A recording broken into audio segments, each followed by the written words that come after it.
December 2nd, 1936. New York. Apartment on Park Avenue.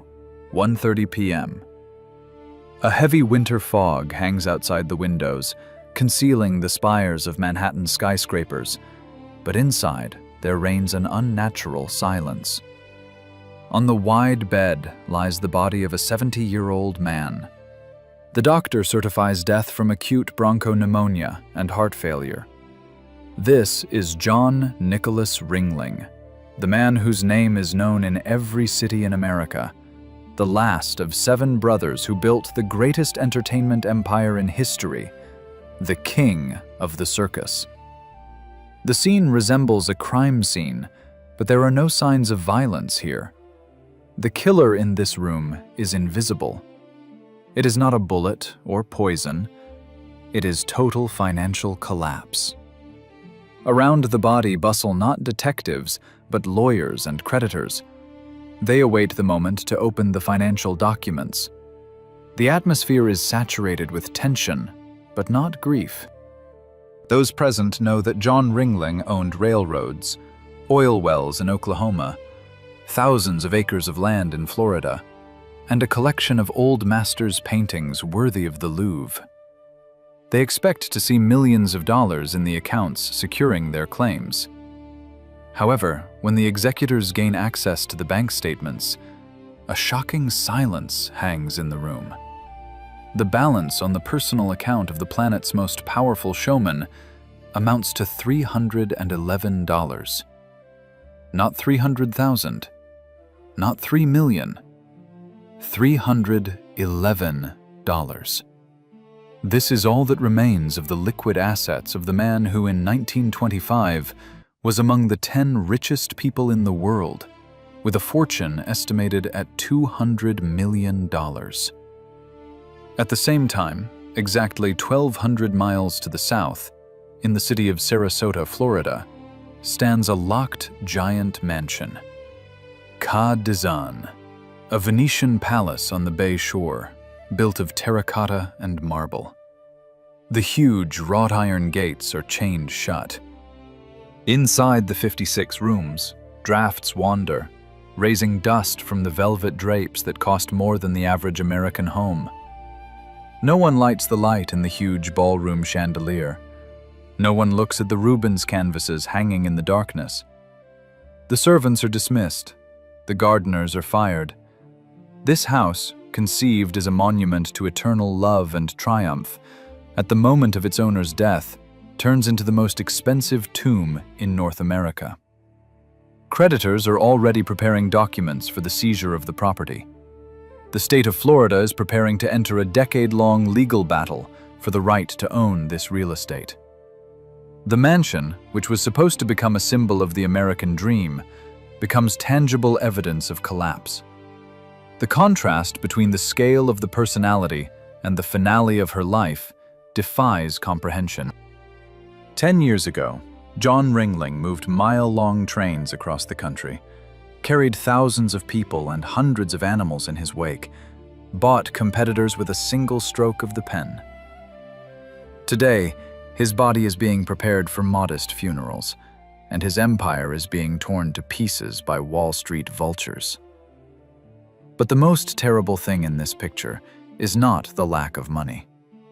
The most terrible thing is loneliness.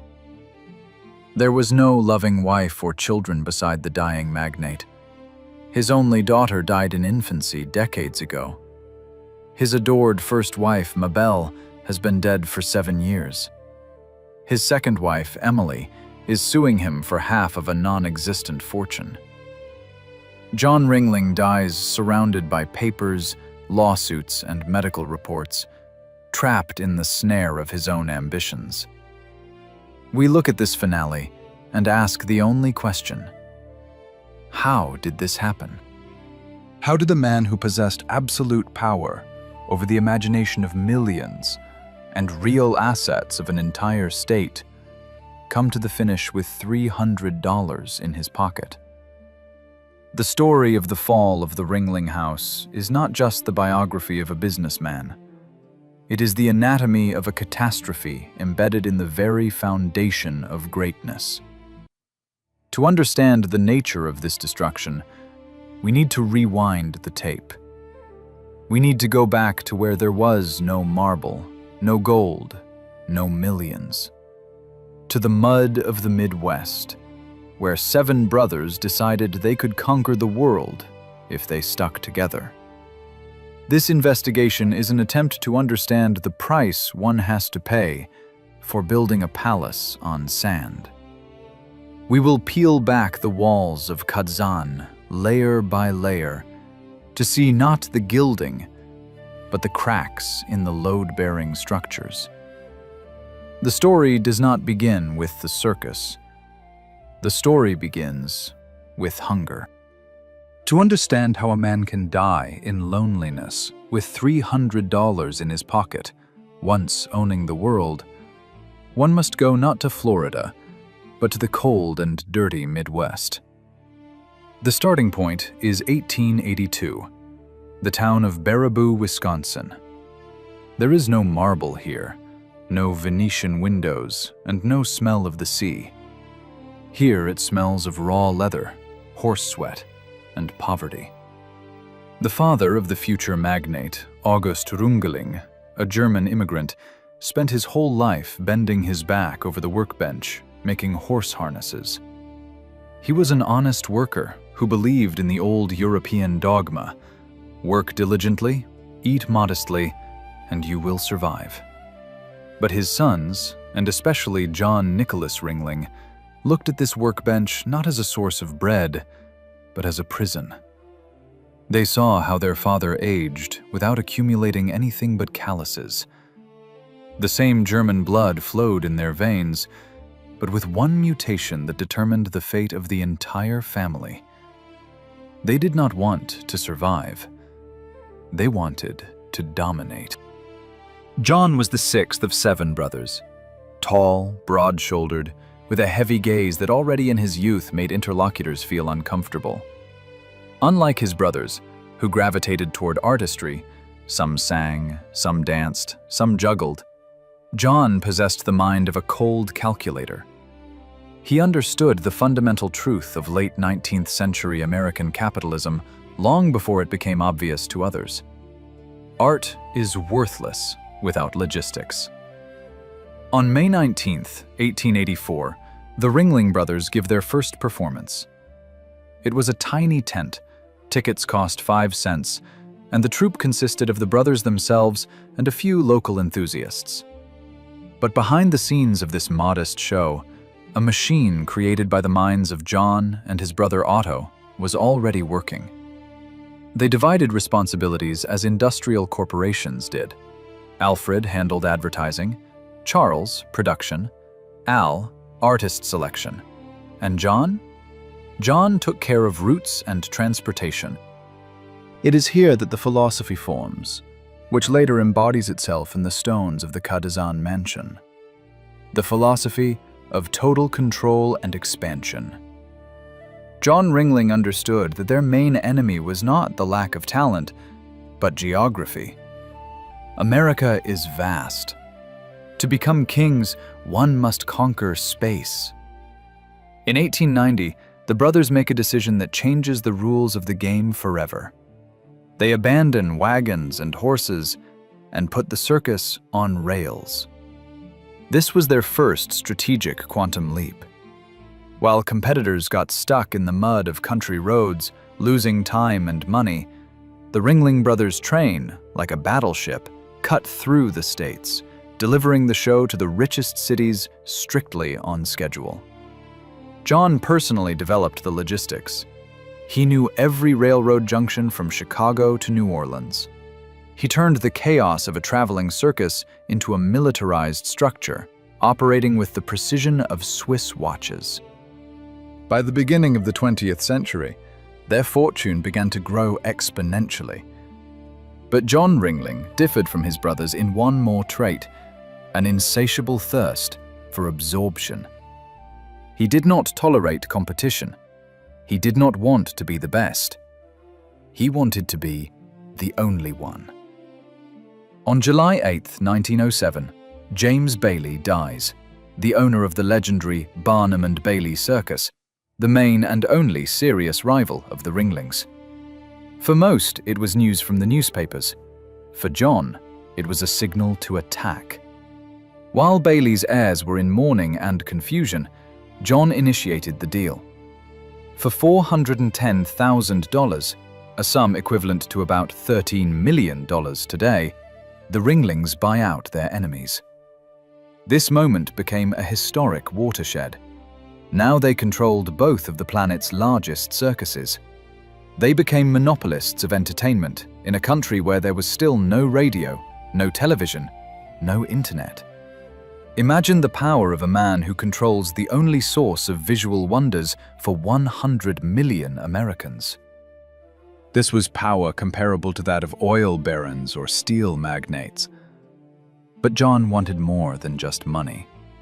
He suffered from the classic complex of new money. New York and Chicago society looked down on the Ringlings.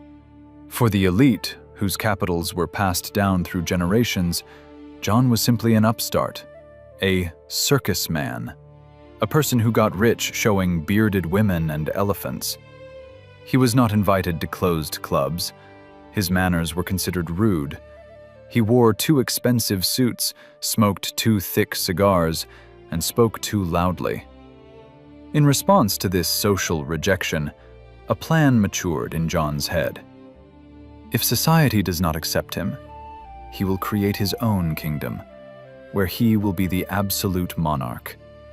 He will build not just a house, but a palace that will eclipse the Vanderbilt and Rockefeller estates. He will make them respect him not through handshakes, but through reverent awe before his wealth. In 1911, John and his brothers buy land in Sarasota, Florida. At that time, it was a wild, swampy area, teeming with mosquitoes and snakes. Local residents twirled their fingers at their temples. Why buy these jungles? But John saw what others did not. He possessed the vision of a strategist. He saw here a winter headquarters for his circus, a place where his animals and artists could rest and train in the warmth, saving money on heating and renting northern halls. But there was a second reason. Personal. John was looking for a place for his throne. He was already rich. He was already influential. But he lacked one element to complete the image of an emperor. He needed a queen and a palace worthy of her.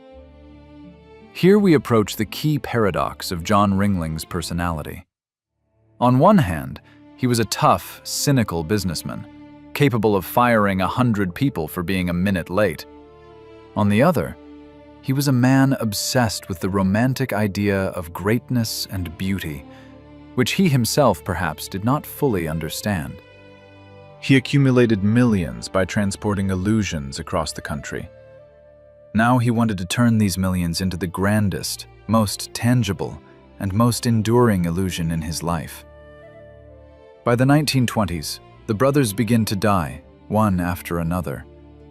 Otto dies in 1911, Al in 1916, Alfred in 1919. John remains the last titan. All power, all assets, all levers of control over the giant empire concentrate in his hands. He no longer consults with anyone.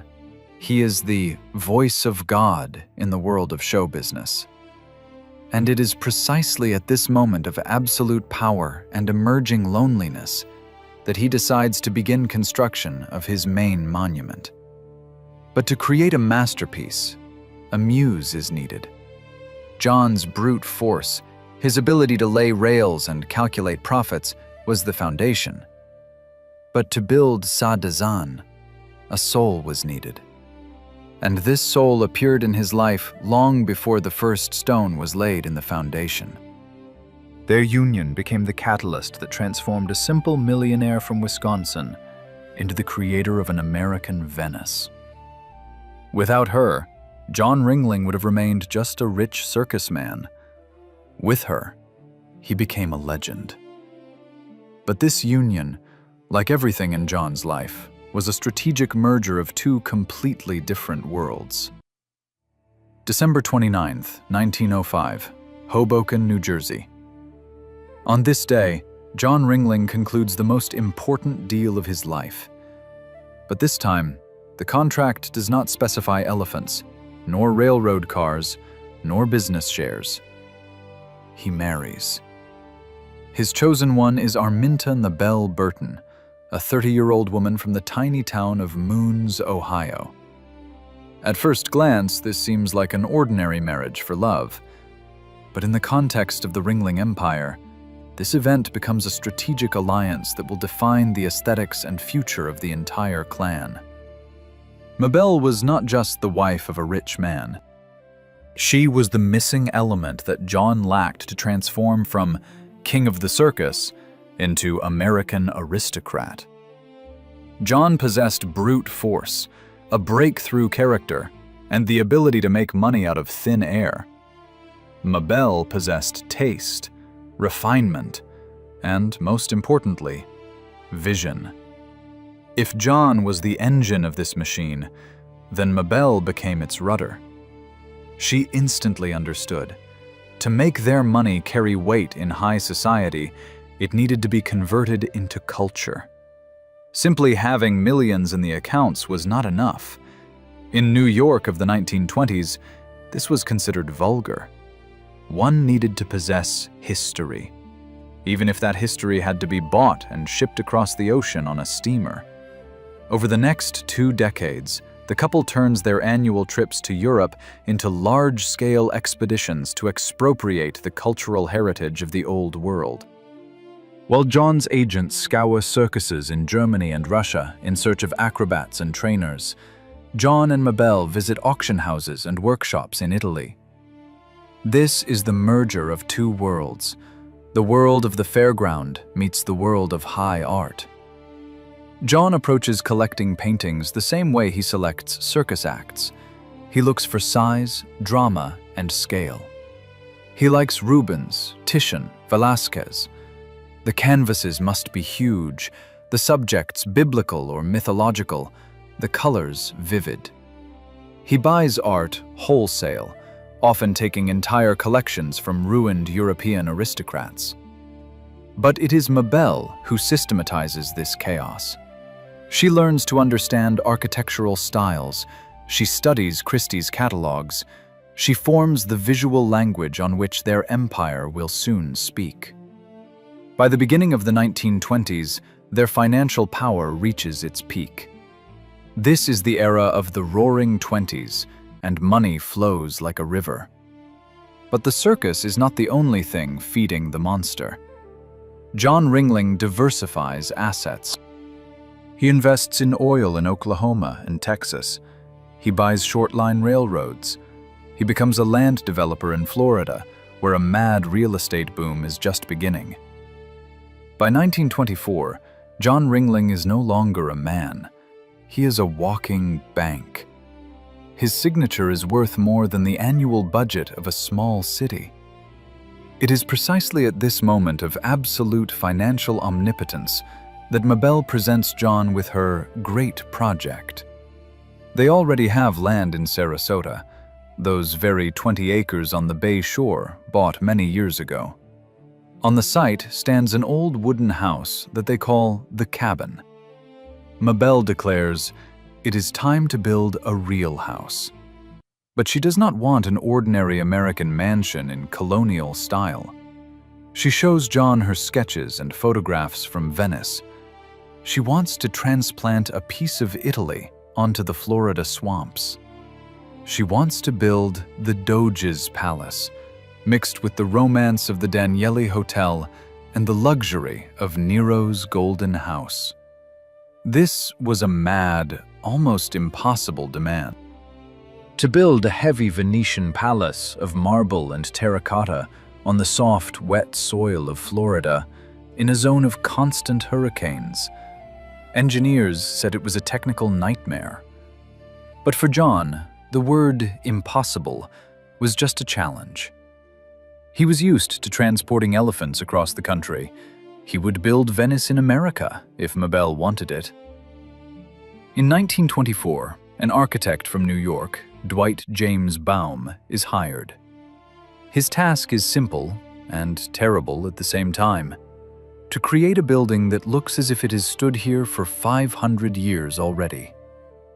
Mabel personally oversees every blueprint. She rejects standard solutions. She demands that the terracotta be fired in a special way, imitating centuries-old patina and sun fading. Construction begins. This is not just a build, it is a military operation. John hires Owen Burns, Sarasota's largest developer, to realize Baum's vision. Barges loaded with stone, marble, and rare woods begin arriving in Sarasota Bay. Local residents watch this with reverent horror. While the rest of Florida builds light pine bungalows, the Ringlings drive thousands of concrete piles into the ground to hold the weight of their ambitions. This house, named Sadezan, in the Venetian dialect, John's house, was conceived as a symbol of their triumph. It was to be a place where the new world finally defeats the old, absorbing its beauty and reproducing it with American scale. Mabel saw in this house her legacy, her work of art. John saw in it a fortress, proof that a saddler's son could live like a Venetian doge. But into the foundation of this palace, along with the concrete and rebar, the first serious conflict is laid. Construction begins at the moment when the Florida real estate bubble is inflated to the limit. Material prices skyrocket. Labor demands wage increases. John pays without looking. He signs checks for hundreds of thousands of dollars, confident that the flow of money will never dry up. He builds a monument to eternity, not noticing that the economic ground under his feet begins to quiver unsteadily. Sadezan was to become a place of celebration of life. The huge marble terrace facing directly into the water was designed so that their 120-foot yacht, Zalophus, could dock right to it. Guests were to step from the deck straight onto the balcony, entering a world where time has stopped. But while the palace walls grew, rising to the height of 5 stories, fate was preparing its own script. Mabel, the main inspirer and soul of this project, began to weaken. Her health, undermined by years of travel and hidden illnesses, was failing. The palace, which was being built for the Queen, risked becoming a mausoleum even before the first furniture was brought into it. The merger of worlds took place.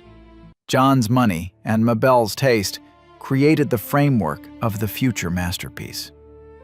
But behind the facade of glazed tiles and Venetian windows, the shadow of the coming tragedy was already beginning to form. They were building paradise on earth, forgetting that the gods very much dislike when mortals try to compare themselves to them. And the payment for this audacity will be presented not in money, but in years of life. Christmas, 1926, Sarasota, Florida. On this evening, the gates of Sadezan open for the first time to a select circle. This is not just a housewarming. This is a coronation. Guests arrive not by road, but from the waterside. They are greeted not by a porch, but by a gigantic marble terrace of 12,000 square feet, protruding directly into the dark waters of Sarasota Bay. Here, at the junction of ocean and land, Zalophus is moored, the 120-foot yacht of John. Visitors step off the deck and find themselves before a facade that bewilders. This is not Florida. This is Venice, teleported across the Atlantic. 36,000 square feet of ambitions frozen in stone. 56 rooms, 18 bathrooms, a tower 61 feet high, dominating the landscape. The first thing that catches the eye is the color. The house is not white or gray. It shimmers with shades of pink coral, terracotta, and ivory. But if you come closer, you will see something strange. The tiles look worn, weathered, old. This is not a defect. This is the most expensive illusion in the history of construction of that time. Mabel Ringling personally demanded that each tile be fired at different temperatures, creating the effect of centuries-old patina. They paid insane money so that the new house looked as if it had stood here since the time of Columbus. This is architectural deception elevated to the rank of high art. The psychology is obvious. The Ringlings wanted to buy not just real estate, they wanted to buy time. Guests enter inside and find themselves in the court, the central hall that serves as the heart of the mansion. This space is a pure psychological portrait of John Ringling. A hall 2.5 stories high, crowned with a huge skylight of stained glass. During the day, this skylight filters the harsh Florida sun, turning it into soft, amber light, similar to cathedral illumination, or in a circus tent. The floor underfoot is a black and white checkerboard of Belgian marble and American black stone.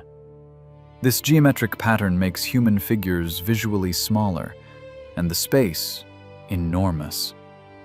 John created a set where every guest feels like a Lilliputian, and the host, descending the wide marble staircase, looks like a giant. This is architecture of domination. The furniture in this hall is not just expensive, it has pedigree. Chairs from the Louis XV era, tapestries from the 17th century depicting hunting scenes and mythological subjects. The Ringlings bought up the property of ruined European aristocracy, families like Astors and Goulds, and dragged it to their nest. The walls of Kazan are paneled not with local pine, but with walnut soaked in oils to withstand humidity. The smell inside is a mixture of expensive wood, sea salt wafting from the terrace, and cigar smoke. But let's go further, into the room that best speaks of the owner's status. Tap room, the bar room. Reminder, it is 1926. Prohibition is in effect in America. Alcohol is banned. Sale, production, and transportation are federal crimes. But in the center of the Ringling house stands a full bar, brought from the famous Chicardi restaurant in St. Louis. Panels of dark walnut, stained glass windows, shelves stocked with bottles of the best whiskey and wine. The presence of this room is not just a love of drinking, it is a declaration of inviolability. John Ringling says with this bar, "Laws are written for you, not for me." He feels like a state within a state. Here, behind closed doors, protected by his millions, he drinks what he wants, when he wants. This is a zone of absolute freedom, bought with money. A completely different atmosphere reigns in the ballroom. The ceiling here is a masterpiece by Willy Pogani, the famous scenographer. He painted the panels with images of dancers of nations, 22 figures in costumes of different cultures. But look closely at the dancers' faces. There is something theatrical, exaggerated in them. The whole house is a stage. The gold paint on the stucco is real gold leaf, not imitation. Chandeliers with crystal pendants reflect in huge mirrors, creating an infinite corridor of light. The mirrors are placed so that wherever you stand, you see your reflection. The narcissism of the architecture reaches its apogee here.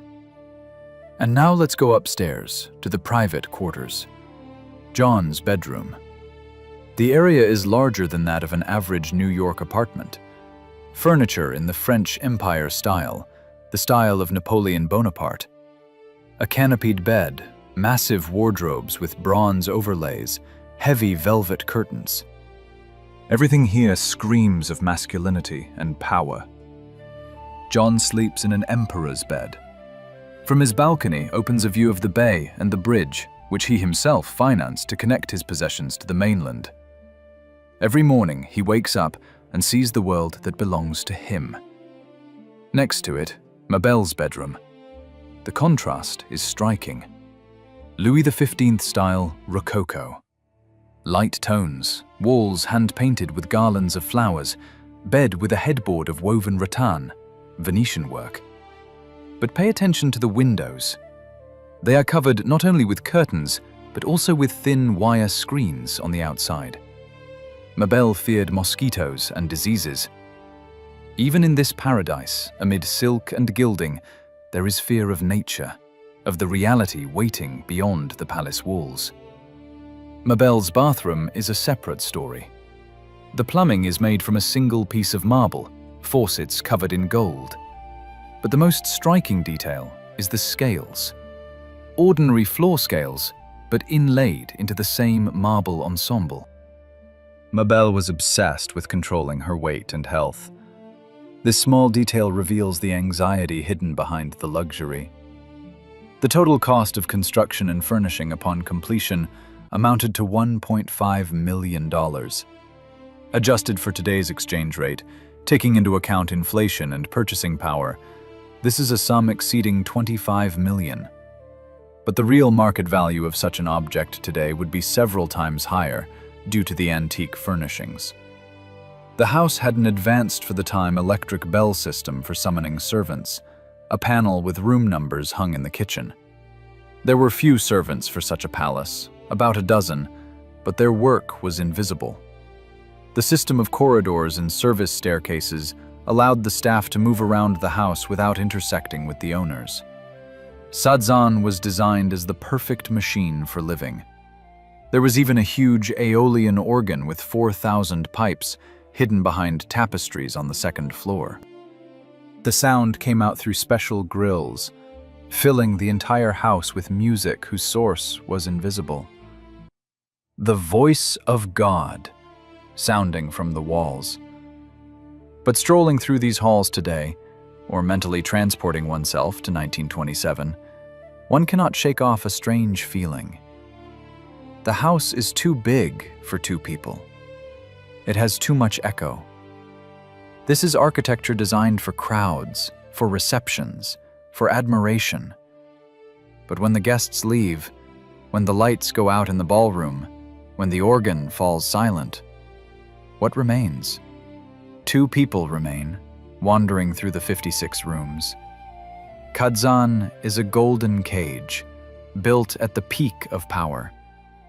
Every detail here, from Venetian glass to marble steps, was meant to scream to the world, "We are great. We are immortal." John and Mabel built a set for a happy old age, for a dynasty, for eternity. They did not know that they were building this palace for just 3 winters. The architectural psychology of this house is cruel. It demands life, noise, celebration. Without people, it turns into a cold crypt. And very soon, much earlier than anyone could have supposed, the silence within these walls will become deafening. The greatness fixed in stone will prove much stronger than the fragile human bodies of its creators. The stage is set, the scenery in place, the lights on. But tragedy is already backstage, waiting for its entrance. June 8, 1929. This day divides the history of Sadzan into before and after. Mabel Ringling, the woman who designed every tile of this palace, dies. She was only 54 years old.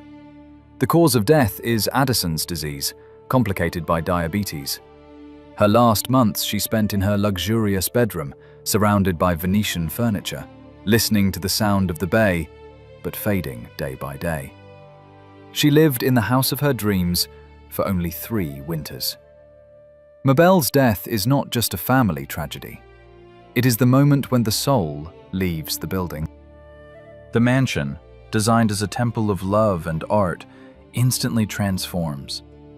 Without her voice, without her instructions to the servants, without her presence in the garden, these 36,000 square feet of marble become cold and hostile. John Ringling remains alone in the labyrinth of 56 rooms, and it is here that the real decay begins. We are used to seeing magnates as people of steel, whom emotions cannot break. But John Ringling's story proves the opposite. The biggest mistakes are made not out of stupidity, but out of grief. Losing Mabel, John loses his moral compass and sense of reality. He tries to drown out the silence in the house with action. It seems to him that if he continues to expand, if he buys even more, the emptiness inside will disappear. Just a few months after his wife's funeral, in the fall of 1929, John makes the most ambitious and, as it turns out, the most fatal deal in the history of the circus business. He buys the American Circus Corporation, a union of 5 largest competitors. The deal price is $1,700,000. To close the deal, he does not use his own savings. He takes a loan. He is confident that the economy will grow forever. The deal closes. John Ringling now owns all significant circuses in the United States. He is the absolute monopolist. He stands at the top of the world. But exactly a few weeks later, in October 1929, the stock market crashes. The Great Depression begins. Assets depreciate. Audiences stop buying circus tickets, and the debts remain. And it is here, against the backdrop of a financial storm and personal loneliness, that a new character takes the stage. Emily Hogg Buck.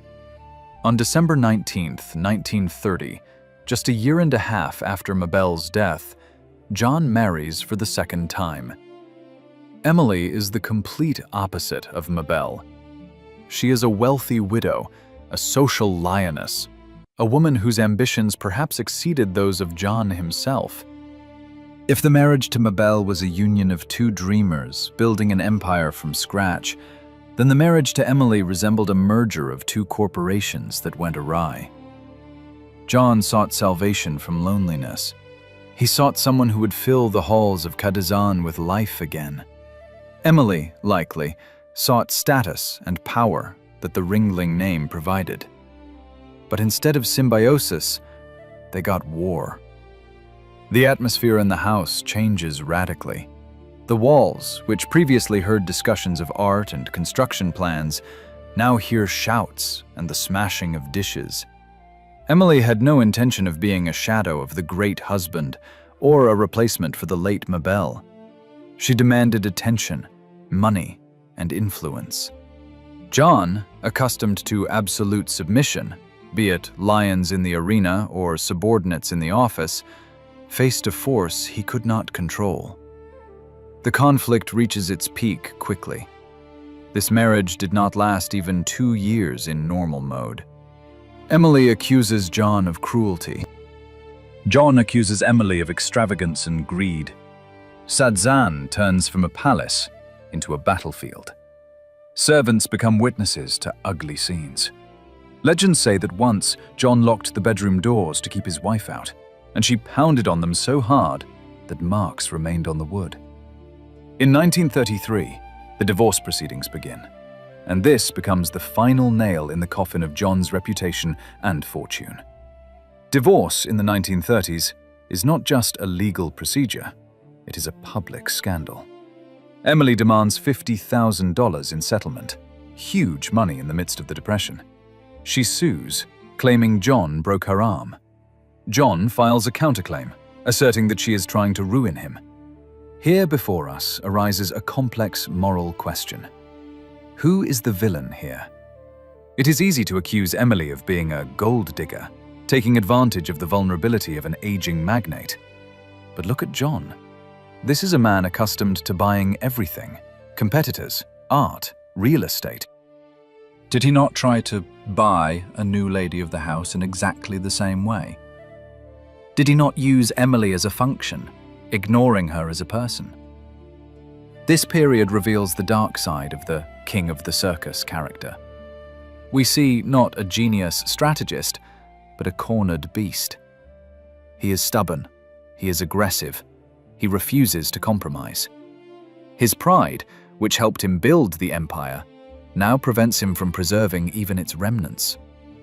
He spends the last liquid funds on lawyers, trying to prove his rightness in the war with his wife, while his business empire crumbles under the weight of debts. The house reflects the state of its owner. Sadzan begins to decay. There are no funds left to maintain a large staff of servants. Rooms are closed one after another. Dust settles on the gilding. Gardens overgrow. Electricity is saved. In the evenings, John sits in the darkness, perhaps with a glass of whiskey in that very barroom he built as a symbol of his freedom.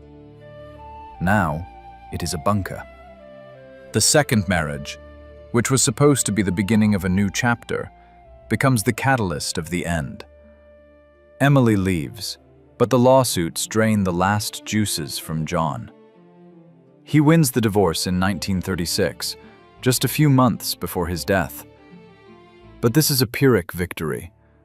By this point, he has already lost control of the circus. The board of directors, consisting of creditors, has removed him from managing the business of his entire life. The tragedy of John Ringling in this phase is the tragedy of a man who confused possession with love. He thought he could replace Mabel with another woman as easily as replacing an old poster with a new one. He was wrong. Sadzan rejected the new lady of the house. The house, built on love, did not accept a marriage of convenience. Now, with Emily gone and Mabel dead, John remains one-on-one with his creation. The palace, which should have rung with laughter and music, stands in silence.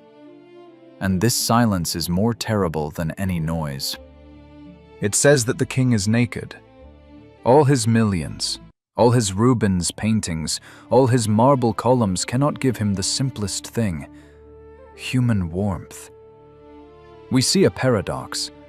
A man who spent his whole life selling people joy and wonder dies in absolute emotional vacuum. The external greatness of his life, this giant house, these titles, this art collection, is in monstrous contradiction with his inner reality. He is bankrupt not only financially, he is spiritually bankrupt. And ahead of him awaits the final act: physical decline, far from the house he loved so much and which became his curse. The story approaches its culmination. The crisis is inevitable, and it will strike not only at the wallet, but at the very meaning of the existence of the Ringling legacy. What will remain of the empire when the emperor dies a pauper? The answer to this question will be unexpected even for the most cynical observers. 1932. This is the year when the bottom is pierced definitively. The Great Depression is no longer just an economic term. It is a plague, destroying everything alive. But for John Ringling, the blow comes not from the stock exchange, but from the people he considered pawns. For the first time in the history of the Ringling Circus, the owner's surname ceases to mean control. John made a critical mistake. Buying competitors in 1929, he took a loan. When the crisis hit, he could not pay the interest. New York bankers, men in gray suits who never pitched a tent or fed elephants, seized the moment. They summoned John to the board of directors and pronounce his sentence. He is ousted. The empire he built for 50 years is taken away for debts. He remains honorary president, a title that gives no voting rights but maintains appearances for the public. This humiliation was worse than bankruptcy. It was castration. It is precisely at this moment, cornered, deprived of power and humiliated, that John Ringling undergoes a profound inner transformation. Until this moment, his life was driven by greed and ambition. He wanted to possess circuses, possess land, possess women, possess art. His philosophy was simple: the more I have, the more significant I am. But now, When everything that brings income is taken from him, he looks at what he has left with completely different eyes. He has Sadezan left. And he has the art collection left. More than 600 paintings by the greatest European masters. Rubens, Velázquez, El Greco, Titian. Experts valued this collection at millions of dollars, even in the midst of the crisis. Before, John faces a cruel dilemma. He has no cash. He barely pays the electricity bills. Creditors demand asset liquidation. The logic of survival dictates a simple solution. Start selling the paintings. Sell one Rubens, and you can live comfortably to the end of your days. Sell the collection piecemeal, and you will pay off debts, save the circus, restore status. Any rational businessman would do exactly that. Assets must work. But John Ringling makes a choice that contradicts all logic of capitalism. He refuses to sell even the smallest engraving. Instead of saving himself, he decides to save the collection. A tectonic shift occurs in his consciousness. He understands. Money disappears. Circuses go bankrupt. Companies are absorbed. But art is eternal. If he sells the paintings, they will disappear into private collections, and the Ringling name will be forgotten in a generation. But if he keeps them together, if he leaves them to the people, he will build a monument that outlives the bankers, the Depression, and America itself. He locks himself in his estate.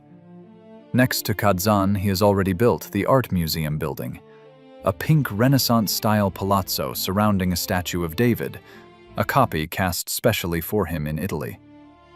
In these last, darkest years, when he has no money to repair his own roof, he spends his last strength to legally protect the museum. This is no longer the story of a rich man. This is the story of a custodian. John Ringling, the man who brought a fairground to America, now wants to leave America a Louvre. He signs a will, according to which the entire Kadzan mansion, all the land around it, and the entire collection of artworks pass as a gift to the state of Florida. This decision seems madness to his lawyers. He gives assets worth tens of millions of dollars to the state, while he himself dies in debt. His accounts are empty. He lives in a ghost house. Eyewitnesses from those years describe an eerie picture. The aging, sick John, suffering from thrombosis, limping through the huge halls. Windows are open to catch the sea breeze because there is no money for fans to run. The humid, salty Florida air penetrates inside, corroding the gilding on the frames and the velvet on the furniture. The house begins to die along with its owner. The terracotta cracks. In the garden, which Mabel turned into paradise with roses and palms, weeds begin to grow through. The pool turns green with algae. But John does not notice the decay. He is obsessed with one goal: to live until the moment when the documents are drawn up, so that no one, neither his ex-wife, nor creditors, nor banks, can dismantle his legacy. Psychologically, this is a moment of redemption. All his life he took. Now he gives. Perhaps he tried to buy forgiveness for his sins. Perhaps he tried to preserve the memory of Mabel, for this museum and this house were their shared dream. But the fact remains. In a moment of extreme despair, he chose eternity over comfort. In 1936, his health deteriorates catastrophically. He is 70 years old. His heart is failing. Doctors insist on a trip to New York for treatment. Before leaving, he walks around his possessions for the last time. He looks at Sadezan rising above the bay, at the facade that he and Mabel chose with such love. He knows he will not return here. He boards the train. The very mode of transport that made him king now carries him into exile. In New York, he settles not in his own palace. It has long been sold or rented out, but in an apartment. On December 2nd, 1936, the denouement arrives, described at the beginning of our story. Death. Bank account with $311. But now we know the context of this figure. It is not a symbol of defeat. It is the price of immortality. He was poor because he refused to trade greatness for small change. Immediately after his death, the chaos he feared begins. Creditors pounce on the property like a school of piranhas. They demand to sell the paintings. They demand to sell the house. They demand to divide the land into plots for development. The state of Florida, which itself is in deep economic crisis, hesitates. Politicians do not want to accept a gift that requires huge funds for maintenance. They say, "Why do we need this palace when people have nothing to eat?" 10 years. Exactly 10 years, Sadzan stands abandoned. From 1936 to 1946, the house sinks into a lethargic sleep. The gates are chained shut. Security is minimal. Local teenagers sneak onto the property, break windows, steal small items. Moisture and mold take over the interiors. Priceless tapestries rot. The organ, which once sounded like the voice of God, is silent and rusting. It seemed that the story would end the same way as the story of many Gilded Age palaces, with demolition. The land was worth more than the dilapidated building. Bulldozers were ready to erase the dream of John and Mabel from the face of the earth, to build hotels or condominiums in its place. But John's will was drafted by the same iron mind that once managed the logistics of thousands of rail cars. The legal formulations were rigid. All or nothing. It was impossible to take the paintings and refuse the house. It was impossible to sell the land. The state was forced either to accept the entire legacy intact and preserve it as a museum, or to refuse the collection, which was already worth fabulous sums at that time. The struggle dragged on for years. But in 1946, after the end of World War II, the state of Florida finally accepts the gift. The doors of Sadzan open again. Not for the elite, not for Gatsby-style parties, but for ordinary people. For those who paid 5 cents for a circus ticket 40 years ago. John Ringling died in solitude, but his plan worked. He outsmarted time. He outsmarted the bankers.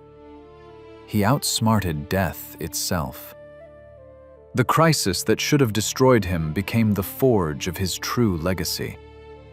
If he had remained rich, this house would most likely have been sold to a private individual, remodeled, and closed off by high fences. It was precisely his bankruptcy that gifted this palace to us. Now all that remains for us is to draw a conclusion and understand what this Venetian mirage on the Florida swamps tells us today. Why do we still look at it with such awe? It is not just about the architecture. It is about the lesson encoded in every stone of this building. Today, Sadzan is not just a museum, but a monument to the greatest paradox of the American dream. Every year, hundreds of thousands of tourists walk on the same black and white marble tiles where a ruined magnate once paced in solitude. This is the final irony of the story. John Ringling died with $311 in his account, but he left an asset that today cannot be valued in money. If in 1932 he had chosen personal salvation and sold the Rubens collection, he would have died in comfort. But his name would have vanished, just as the names of hundreds of other millionaires from the Roaring Twenties vanished. He chose poverty for eternity. Before us is the real version of the Great Gatsby. Like Fitzgerald's hero, John built a shining palace for a love that tragically ended. Like Gatsby, He died in isolation, surrounded by luxury that had lost its meaning. But unlike the fictional character, Ringling managed to outplay fate. Standing today on the terrace of Kadzan and looking at the sunset over Sarasota Bay, we absorb a cruel but honest lesson. True wealth is measured not by what you were able to consume, but by what you were able to give. The circus empire has fallen apart. The famous trains no longer run, but John's house stands. He sacrificed his peace and fortune so that this marble mirage would not disappear. And as long as these walls stand, as long as the echo of visitors' footsteps sounds in the halls, John Ringling's last and most grandiose show continues.